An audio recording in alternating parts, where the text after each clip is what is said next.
Biblical characters.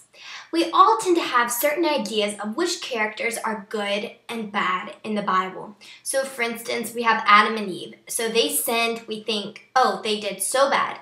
But God in His grace did embed sacrifice so that they could be saved. However, they deserved condemnation and they got out of the garden.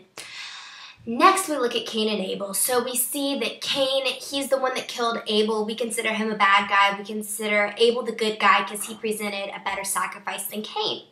So in today's world, when we have all of these different people that we label as good and bad, there are certain characters that we have a difficult time with that doing. So there are some certain characters that we think, oh, this one is maybe sort of in the middle. So we have debate about these. And one of these characters would be Doubting Thomas. So Doubting Thomas was one of those people that he had to see in order to believe. So that is what Doubting Thomas did in the story after Christ's death and resurrection.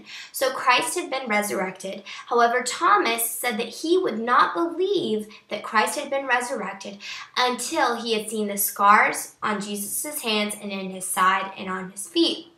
So the disciples, they kept telling Thomas, Christ is risen, we've even seen Him. But Thomas wouldn't believe. And so Christ ended up coming to Thomas and showing His wounds to Thomas. So then, of course, Thomas believed. But the question is, was Thomas praiseworthy for questioning? And is he praiseworthy even after that? Should he be considered a praiseworthy person in general? Or should he be a person that's condemned as not a true disciple? So, before I go on, I would like to define a few terms. So the terms that I would like to define are doubting. So by doubting, I mean not wholehearted belief, so questioning. And by praiseworthy, I mean somebody that eventually proved to be a man of God. So my belief is that Doubting Thomas is a praiseworthy person because he received a special honor. He received the honor of seeing the wounds of Christ. So he got to see where Christ was crucified. That is a precious and sacred and holy thing. So that is an honor for him. And as I'm talking about this, I want you guys to remember that I'm not talking about Thomas's worthiness in his own being. Because who of us are praiseworthy in and of ourselves? None of us. No, not one. We have all sinned and fallen short of the glory of God. Even Peter, the rock of the church, denied Christ 3 times on the night of Christ's death. So I'm not talking about what we do on our own, but rather what Christ does through us. And Christ, in His graciousness, showed the wounds that He had to Thomas, and by doing that, He contributed to Thomas's faith. So in the end, Thomas was able to become a very influential disciple and to be able to share the word of God with people all over his nation in his time period. So he became an influential Christian leader through that. So even though he doubted and that was wrong, God used that for His glory in the end.